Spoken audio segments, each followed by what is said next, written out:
Vice-prefeito de Criciúma deixa o PSDB e assina ficha no PSD. Ato ocorrerá neste sábado. Governo segue com o desafio de conseguir recursos para custear a intervenção federal no Rio de Janeiro e o novo Ministério da Segurança Pública. No quadro Informe no Bairro, moradores de comunidade de Balneário Rincão reclamam das constantes faltas de água e luz na região.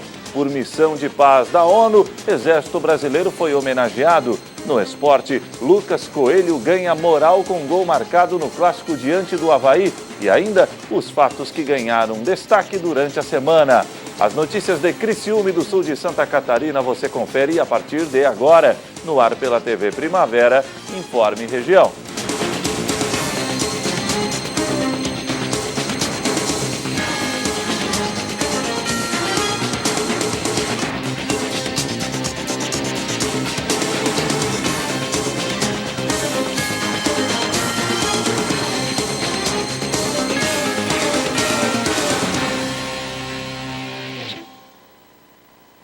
Hoje, sexta-feira, 23 de março de 2018, para você que sintoniza a tela da TV Primavera, uma boa noite.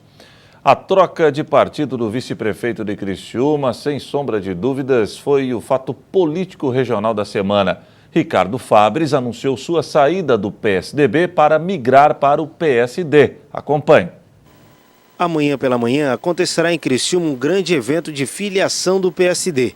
Entre os nomes confirmados para a mudança de partido está o do atual vice-prefeito da cidade, Ricardo Fabres, que deixa o PSDB, presidido pelo prefeito Clésio Salvaro. O PSD está fazendo um grande evento nesse sábado às 11 horas no Flor de Lis para a filiação do Júlio Garcia, deputado Júlio Garcia. E nesse momento eu também estarei me filiando ao PSD e estarei nessa festa também. Então é nesse sábado às 11 horas no Flor de Lis, é um grande evento, uma grande mobilização que o PSD da região sul do estado todo está fazendo, são mais de 70 vereadores, são mais de 10 prefeitos, tá? Os municípios todos onde tem a organização do partido estão vindo para essa festa, vai ser um evento muito forte, uma demonstração de muita força do PSD na região e aí nós também estaremos nos filiando nesse dia. As conversas com o novo partido são antigas, acontecem desde quando Fabres era vereador e pensava em deixar o PDT. Eu recebi um convite do deputado Júlio Garcia, que é meu amigo pessoal, e num gesto de confiança ele me convidou para ir para o PSD, que eu já poderia estar lá no PSD em 2016, mas depois eu vim para o PSDB, numa composição, numa conversa com o prefeito Clésio Salvaro, e eu vou para participar, para integrar o PSD e ajudar na construção do partido aqui em Criciúma. E isso tudo numa conversa com o prefeito Clésio Salvaro, e o bom disso é que não existe nenhum conflito, não existe nenhum problema na minha saída do PSDB, que é o partido do prefeito Clésio Salvaro, para o PSD. Muito pelo contrário, nós tivemos uma reunião e o prefeito, conversamos bastante, ele também achou muito interessante que eu fosse para o PSD, até para ajudar a construir o PSD, que tem o mesmo propósito do PSDB com relação a Criciúma, que é cuidar bem da cidade. Então isso não tem problema nenhum e é um novo desafio para mim, porque é um novo partido, e o bom é que nós vamos estar todos juntos, o Júlio Garcia, o prefeito Clésio Salvaro, eu, o deputado Ricardo Guide, na construção daquilo que nós consideramos o principal, que é cuidar bem de Criciúma. Com a migração do vice-prefeito, os partidos que compõem o Executivo Municipal passam a ser quase metade na Câmara. Dos 17 vereadores, 5 são do PSDB e 3 do PSD. Mas quem responde como está a relação é o próprio Ricardo Fabres. Boa. Amanhã nós temos uma reunião com os vereadores do PSD, vamos falar do governo, e nós vamos construindo essa relação para melhorar ainda mais essa relação do PSD, dos vereadores do PSD, da Camila, do Salésio, do Zairo, com o governo municipal. Acho que é uma construção que tem que construir todos juntos, Vai dar certo. E aos especialistas políticos que davam como certo uma candidatura de Ricardo Fabres em 2018, ele é enfático ao afirmar que não é esta sua motivação. Não tem nenhuma participação de candidatura em 2018 nesse ano, muito pelo contrário. Eu estou indo para o PSD para agregar num propósito, num projeto que nós estamos construindo, visando a eleição do Júlio Garcia e do Ricardo Guide, porque eu sei da ligação deles com Criciúma, eu sei da ligação deles com a região de Criciúma, e a importância que tem o Júlio Garcia para Criciúma. Candidatura nenhuma, né? Não se discutiu em nenhum momento candidatura agora em 2018 e nem candidatura lá em 2020 para prefeito e vice-prefeito. O que nós temos é um propósito de uma eleição de um deputado que tem uma ligação muito forte com Criciúma, que é o Gílio Garcia, com a cidade, com a região toda, e também nós temos uma responsabilidade em apoiar o prefeito Clécio Salvar na prefeitura, né? Que eu sei o quanto o prefeito está trabalhando, eu sei o quanto ele está fazendo para ajustar e também para botar a casa em ordem. E está indo muito bem. Então isso faz com que a gente fique também, né, ligado a ele no governo, até porque eu tenho essa responsabilidade como vice-prefeito. Mesmo com a aprovação na Câmara dos Deputados da urgência para votar o projeto da reoneração da folha de pagamento, o governo segue com o desafio de conseguir recursos para custear a intervenção federal no Rio de Janeiro e o novo Ministério da Segurança Pública. É que, como a proposta que veio do Executivo foi alterada pelo relator, a equipe econômica do presidente Michel Temer estima que o volume de dinheiro a ser arrecadado agora seja bem menor que o previsto. A aprovação da urgência significa, na prática, que o projeto não precisa passar por comissões, indo direto para o plenário da Câmara. Se, por um lado, o governo conseguiu uma vitória, por outro, o impasse continua grande com relação ao mérito do projeto. No texto original enviado pelo Executivo em setembro do ano passado, o governo propõe manter a contribuição sobre a receita bruta somente para 3 setores da economia. Em contrapartida, o relator do projeto, o líder do PCdoB, Orlando Silva, alega que há pelo menos 16 a 18 setores que reivindicam permanecer com a desoneração. Criado em 2011, o benefício permite que empresas de 56 setores deixem de pagar a contribuição previdenciária de 20% sobre os salários dos funcionários. Na época, a ideia era manter o incentivo só até 2014, mas acabou se prorrogando até agora. O governo quer economizar e acredita que com a reoneração vai arrecadar mais impostos e terá dinheiro em caixa para investir na área da segurança, sobretudo na intervenção federal do Rio de Janeiro e no orçamento do novo Ministério da Segurança Pública. O problema é que muitos governistas estão com pensamento nas eleições deste ano e não querem colocar a digital num projeto que está relacionado a aumento de impostos. Diante deste impasse, a votação foi adiada para a semana que vem, mas também pode ser que fique só para depois da Páscoa. O governo tem pressa. Depois de aprovadas as mudanças, a Constituição prevê um período de 90 dias antes que as empresas retomem o pagamento de tributos no sistema anterior. O relator usou o argumento da noventena para criticar a possibilidade do governo federal utilizar receitas obtidas com a mudança no sistema de reoneração para bancar a intervenção na segurança pública do Rio. Para ele, não há prazo para a intervenção ficar aguardando o governo fazer caixa em 90 dias para financiar as atividades. Orlando Silva defende o remanejamento de verba de outras áreas para garantir que a intervenção seja financiada.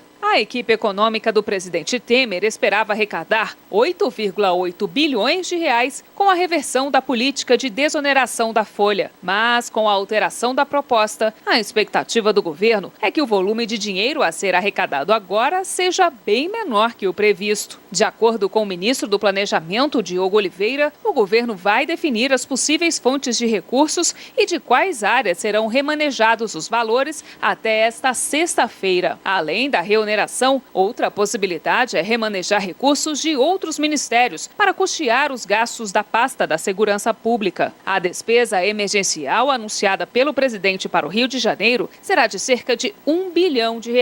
O anúncio da liberação da verba foi feito 4 dias após o assassinato da vereadora Marielle Franco. O presidente da Câmara, Rodrigo Maia do DEM, falou sobre a expectativa de aprovação desse projeto e a possibilidade dos recursos arrecadados com a reoneração serem usados para a área da segurança. Em relação ao que o governo gostaria, em relação àquilo que a Câmara vai votar, já tem uma diferença de valor. Somado que vamos chegar à conclusão que só no segundo semestre a gente vai ter os recursos, mas você pode ter 3 bilhões de recursos livres.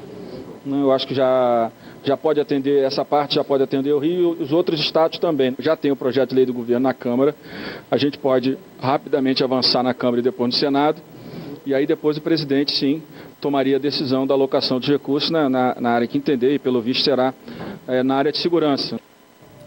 A seguir, no quadro Informe no Bairro, moradores de comunidade de Balneário Rincão reclamam das constantes faltas de água e luz na região.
Hoje, no quadro Informe no Bairro, fomos até Balneário Rincão.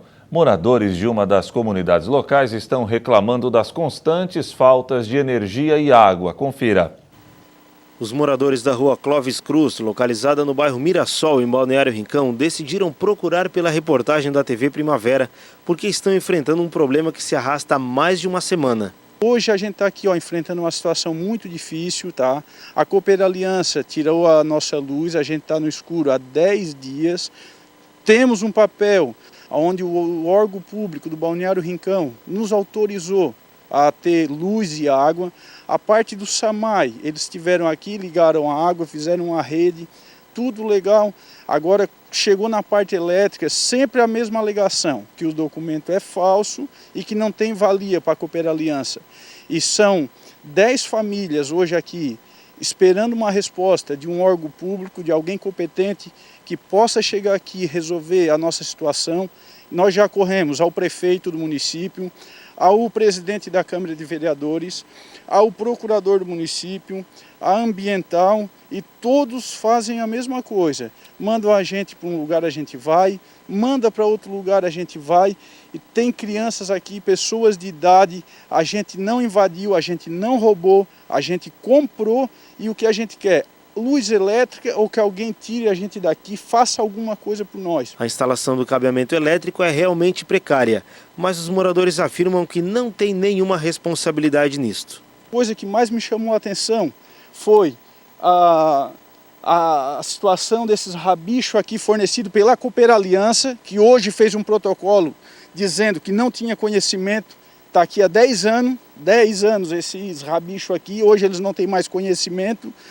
E a gente está desesperado, a gente quer que alguém faça alguma coisa por nós, ou coloque a luz elétrica, ou o município indenize, mas que nos tire dessa situação, porque no século XXI, famílias, crianças, pessoas idosas, a gente não é marginal, a gente é tudo trabalhador, que sai de manhã para trabalhar, chega à tarde, e 10 dias chegar em casa, não ter luz elétrica, no meio da escuridão, as pessoas rindo da gente por estar no escuro, em pleno século XXI, pelo amor de Deus, cadê as autoridades? Cadê as pessoas competentes? Cadê os órgãos que prometeram cuidar de nós aqui no município? Cadê essas pessoas? Diariamente, os moradores da comunidade se encontram para buscar alternativas que solucionem este problema. Na reunião de hoje, até mesmo o vereador João Piccolo foi chamado para ouvir as demandas dos moradores. Nós estávamos aqui conversando. Hoje, ontem, antes de ontem, esses 10 dias que a gente está cada vez mais unido, a nossa conversa é sempre a mesma. Sempre a mesma. Será que amanhã vai ter uma solução? Será que amanhã vai apontar um carro ali de alguém e vai dizer assim, olha, está aqui a solução, está aqui, nós vamos colocar a luz elétrica ou a gente vai indenizar vocês? Um dos moradores mais antigos da região até explica como foram recebidos pelo poder público e pela Cooper Aliança neste momento de necessidade. Primeiramente, na parte do poder público, a gente procurou a Câmara de Vereadores. Conversamos com o presidente da Câmara e ele, por sua vez, reuniu alguns documentos, tentou nos ajudar. Nos encaminharam para o doutor Gabriel. O doutor Gabriel pegou os papéis e falou que ia ver o que é que podia fazer. Ia ver o que é que eles poderiam fazer. Mas nesse ia ver já passou 10 dias e nada. Conseguimos conversar com o prefeito. Ele falou que ia resolver a situação. Mas já se passaram 10 dias e nada. Nada. A resposta é sempre assim: nós vamos ver o que é que a gente pode fazer. O que é que a gente consegue fazer. E até agora estamos só nessa promessa. Nós vamos ver o que é que conseguimos fazer. Essa é a resposta que nós temos toda a vida, constantemente é isso. Da parte da Cooper Aliança, as respostas que eles nos deram é que precisam de uma assinatura do Dr. Gabriel da Prefeitura. Tá? Então, assim, enquanto não houver essa assinatura do órgão competente da Prefeitura, eles não vão religar a luz.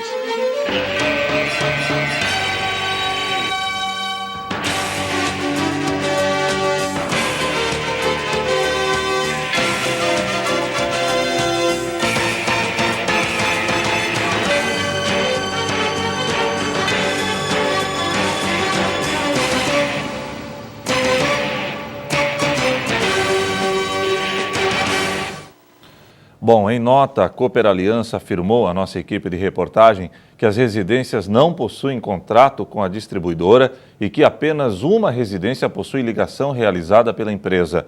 A Cooper Aliança ainda reiterou a existência de uma lei que veta a distribuição de energia elétrica para áreas de dunas e não loteadas, exceto em casos autorizados pelo poder público.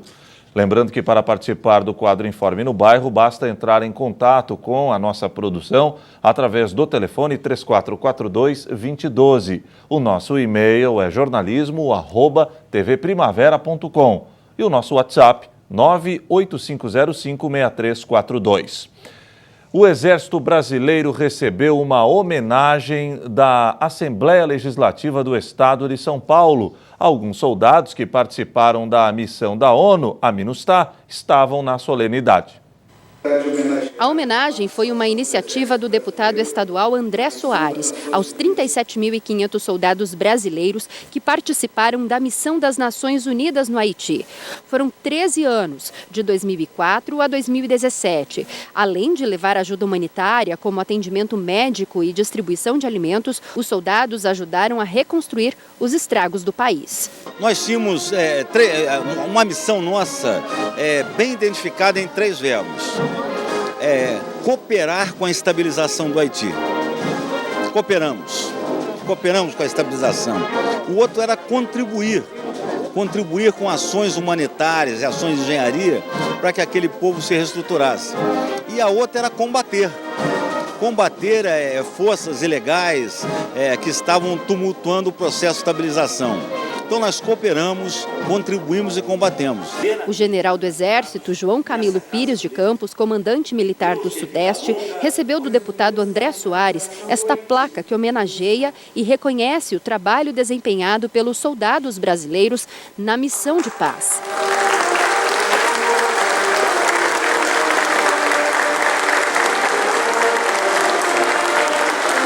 O general Campos comentava no vídeo que nós fizemos em homenagem à MINUSTAH, que as crianças que estavam no vídeo elas comiam biscoito de terra no Haiti. Então você veja a complexidade que aquele país é, o grau de dificuldade que o Exército encontrou e o que o Exército conseguiu fazer. As tropas brasileiras retornaram ao Brasil no ano passado, mas o legado deixado pelo Exército Brasileiro no Haiti permanecerá para sempre na história do país. Nós somos chamados lá de bombagai. Imagina, na língua creole, que é a língua do haitiano, chamar um estrangeiro de bombagai. Bombagai quer dizer bom amigo, bom cidadão, irmão. Olha que honra, não só para nós soldados, para todos os brasileiros. Não tinha como não prestar essa homenagem aqui na Assembleia. E principalmente aos soldados que não puderam voltar. O general Campos fez essa ressalva também aqui no Comando Militar do Sudeste, quando eu compareci. Foi uma homenagem muito emocionante e a gente retratou um pouco no vídeo que fizemos aqui para a sessão. E é justa. E que cada dia mais tenha mais homenagens. O Exército e as Forças Armadas precisam, o nosso país precisa das Forças Armadas.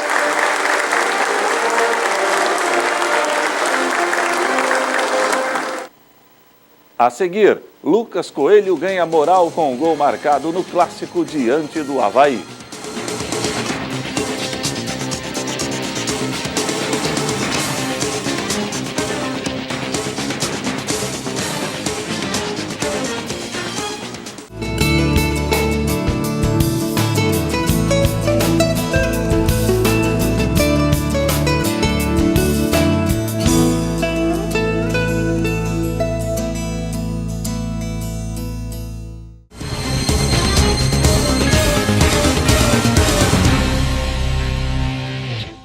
Lucas Coelho está de bem com a vida. O atacante carvoeiro, que não vinha tendo boas atuações, foi fundamental para a vitória da última quarta-feira em cima do Avaí. Agora, o atleta quer dar sequência em seu trabalho e ser feliz no Tigre. Não foi simplesmente um gol, foi o gol. O gol da reabilitação do Criciúma no campeonato e o gol da redenção de quem estava esquecido no banco de reservas. Lucas Coelho veio do Grêmio com a missão de ser o homem-gol do Criciúma. Porém, a baixa produtividade no início da temporada fez com que a diretoria carvoeira fosse atrás de um novo centroavante. Zé Carlos chegou, fez gols e tomou conta da posição. Ontem, no clássico contra o Avaí, Lucas entrou no decorrer do jogo, quando o Tigre já perdia a partida. Fez o gol da vitória e ganhou moral. Significou muito para mim, muito mais para o time. Fiquei feliz com o resultado, principalmente, e também pelo gol. Sempre bom atacante estar marcando, tá correspondendo dentro de campo, né? E para quem acha que depois da vitória do Avaí, um dos mais importantes clássicos do estado, tudo ficará bem, engana-se. Lucas Coelho quer atenção e também quer vencer domingo o Inter de Lages para manter o Tigre longe da temida zona do rebaixamento. A gente tem que pensar passo a passo. Acho que fechar a rodada hoje, vamos ver os resultados que vão sair hoje e não sentar nesse discurso de vencer o clássico, tá tudo certo, porque o clássico vale 3 pontos também. Claro que é importante para a confiança do grupo e tudo mais, mas valeu os 3 pontos, os mesmos 3 pontos que valem contra o Inter de Lages. Então a gente tem que entrar para ganhar no domingo. Criticado por suas atuações pela torcida, o atleta tem uma visão diferente sobre o seu início de temporada. Consciente, o jogador quer mesmo se firmar no Criciúma. Eu não achei que eu fui mal nos meus primeiros jogos, não, mas as críticas sempre vão vir. A gente tem que usar elas a nosso favor, e isso aí é normal. Todo mundo é criticado, todo mundo que joga futebol é criticado, e eu venho trabalhando. Pretendo continuar trabalhando com humildade para conseguir corresponder dentro de campo com gols. E é bom muita dedicação mesmo, hein? Até porque o concorrente direto de Lucas no comando de ataque carvoeiro é um dos heróis da torcida. Desbancar o Zé do Gol não vai ser fácil, não é não, Lucas? E aí, qual é a receita? Trabalhando e tendo a cabeça boa. A gente sabe que no futebol as coisas mudam muito rápido, e como a gente já tem uma certa experiência com isso, que já aconteceu outras vezes comigo, e um time como o Criciúma, grande da forma que vão vir reforços para ajudar, e quanto mais reforços vierem de qualidade, melhor. E não foi só o Zé Carlos que chegou o pessoal para a defesa também, devem chegar mais jogadores, e para quem está no grupo, tem que trabalhar para conseguir o seu lugar no time. Então a minha cabeça estava focada no meu objetivo e no objetivo do clube. Então acho que isso fez a diferença, e eu estava bem certo do que eu tinha que fazer. E voltando a falar sobre o gol salvador diante do Avaí, enquanto esteve no banco, o jogador se disse atento, analisando as fragilidades do adversário, para que quando estivesse em campo, soubesse o que fazer. A gente sempre analisa como o jogo está ocorrendo, e o jogo estava lá e cá, assim, né?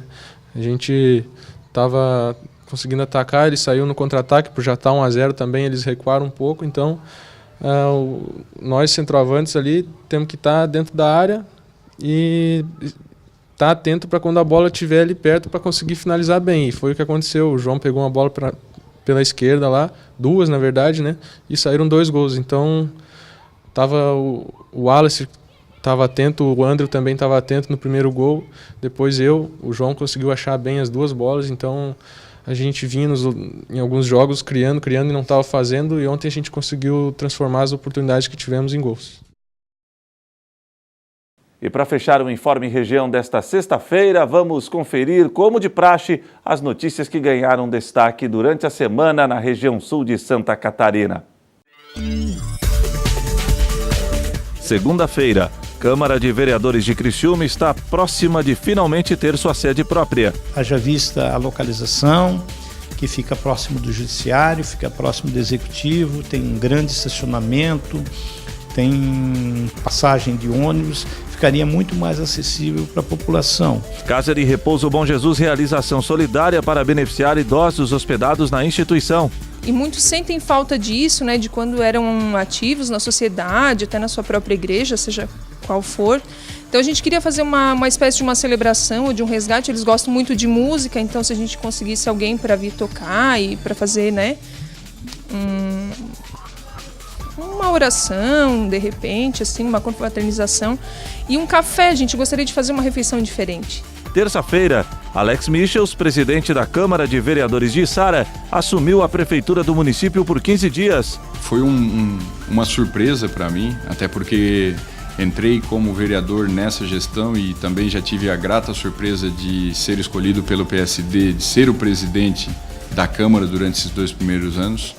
Mais surpreso ainda quando tive a conversa com o prefeito e ele me comentou que entraria de férias e estava trabalhando a possibilidade de eu assumir pelo menos 7 dias. Vereador Ademir Honorato denuncia: taxa de iluminação pública de Criciúma é cobrada de forma irregular. O decreto 808, ele botou a entender que seria a sua conta, cobrar o imposto em cima da sua conta, em cima do ICMS, do PIS, do CONFINS, até se você atrasar a sua conta de energia, você vai pagar multijuro, você vai pagar a COSIP em cima disso também. Diretoria do Tigre reforça a ZAG e confirma acerto com Fábio Ferreira. Na verdade, eu nunca quis sair do Criciúma, né? As situações que me levou a sair. Mas sempre teve um contato, o ano passado também teve contato para vir para cá, quando eu estava na Ponte Preta ainda. Infelizmente não aconteceu, mas dessa vez acabou dando tudo certo e espero que essa volta aí seja boa como foi na minha vinda para cá em 2013. Quarta-feira, vereador de Criciúma cobra celeridade nos serviços de verificação de óbito. Sistema está, segundo o parlamentar, defasado na cidade. Nós pedimos para colocar esse serviço de verificação até a meia-noite, que antes era somente até as 10, e parece que no edital colocaram até as 11. Então a nossa indignação é porque nós fizemos um acordo aqui na Câmara de Vereadores. Presidente do Diretório Central do Estudante da Unesc pede maior número de bolsas à Prefeitura. O nosso principal problema hoje ele está relacionado ao número de bolsas. A Prefeitura entende que precisam ser lançadas apenas 280 bolsas no decreto, no edital, e nós entendemos que precisam ser 697. O artigo 129 da Lei Orgânica diz que precisam ser 697. Quinta-feira, Fundação do Meio Ambiente de Criciúma realizou ação na Praça Nereu Ramos em alusão ao Dia Mundial da Água. É um evento que teve início às 8h30 da manhã, que se estende até às 5 da tarde, onde as escolas públicas municipais e escolas ao redor da praça estão tendo acesso aos projetos ambientais para a recuperação, melhoria da qualidade ambiental das águas. 180 recrutas do 28º GAC foram imunizados pelo governo de Criciúma. Eles estão indo para a missão daqui a pouco, então a gente conseguiu fazer esse convênio, digamos assim, e a gente faz todas as vacinações que eles têm em pendência durante esse período.